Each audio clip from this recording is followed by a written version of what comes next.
For exercise number 2, we are going to see a program where we will enter the loop and we are going to take questions from a quiz on subtractions.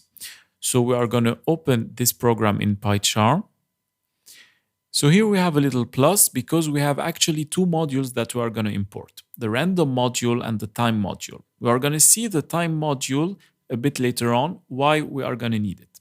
First of all, this is a program where I have a certain number of questions and where my user has to answer.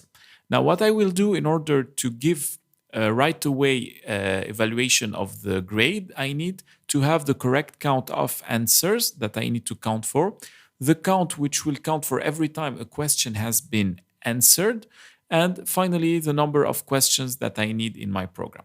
Now the number of questions here is fixed, but if usually the teacher is the one that is doing the program, the teacher can change the number of questions accordingly to the requirements, and then the student will have a number of questions to answer according to this variable number of questions.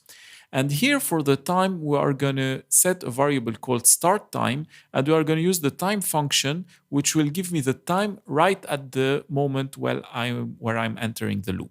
And this is in order to give the student the amount of time they have been using in order to answer these questions. And we could have also done a conditional loop where, for example, the program stops in case the student has taken more time than the one we have set.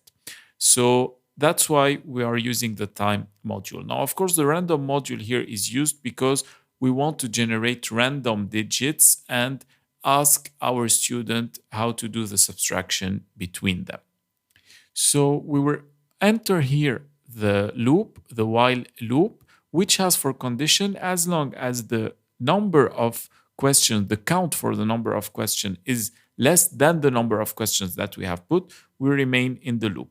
And here is what happened. First, we generate two random single-digit integers, number 1 and number 2, using the randint function from the random module, and they can take a value between 0 and 9. And then, as we have previously seen together, this is the same part of the program of the subtraction between the two numbers, where actually, if number 1 is less than number 2, we need to swap them together in order not to have anything negative. Then we are going to prompt the student to answer what is number 1 minus number 2. Now, grade the answer and display the result. If number 1 minus number 2 is equal to the answer, we are going to print you are correct, and we are going to increment the correct count by 1. Else, we are going to print your answer is wrong and give the correct answer. Now, we do not need to increase the count 2 times because actually the number of questions, once a question has been asked whether the answer is correct or wrong, the question has been asked, so the count has to be incremented.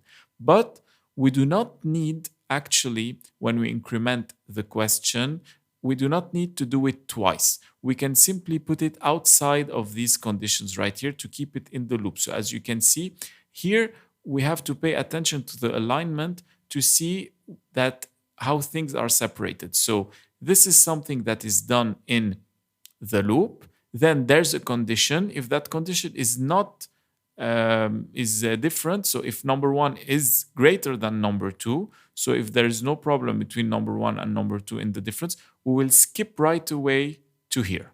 Okay? Then once we enter this loop, so this loop has two conditions that are complementary, so we'll have to enter at least one of them. But once we finish from this loop, we enter the increase of the count. And then once the count has been greater or equal to the number of questions, because actually since the count is equal to 0, we will get out of the loop as long as the count is equal to number of questions, because from 0 to 4 included, you have 5, and we need 5 questions. If we started with a count equal to 1, we would have put as a condition while count smaller or equal to number of questions. And once we finish, we get the time, the end time, we get the actual time, which is the time at the end of the loop. So we'll have a start time at the beginning of the loop and an end time once we get out of the loop. And then the test time will simply be the difference between the end time and the start time, and we let this value be an integer.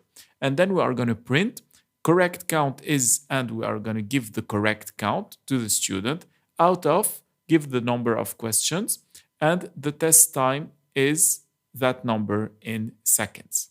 So you see, this is a beautiful example of how to do a test. And the great thing is that you do not need to put the numbers. You can simply randomly generate them. So every time someone will take the test, they will have different questions. That's the beauty of doing it in programming. So let's open this in PyCharm right now.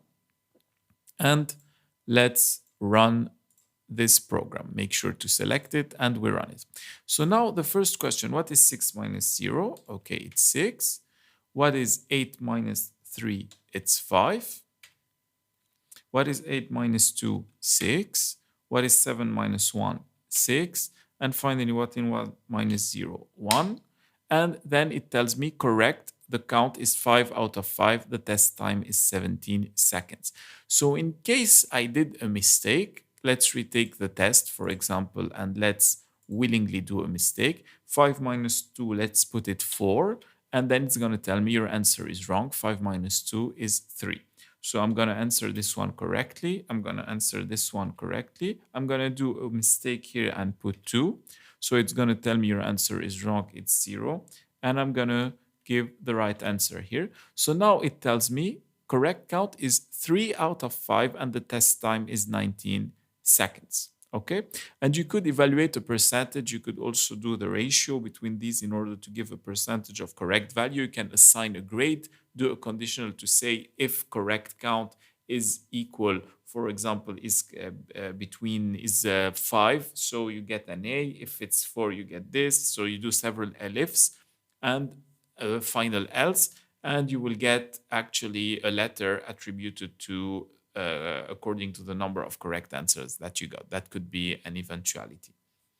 Okay, so that's it for example number 2, and I'll see you for example number 3.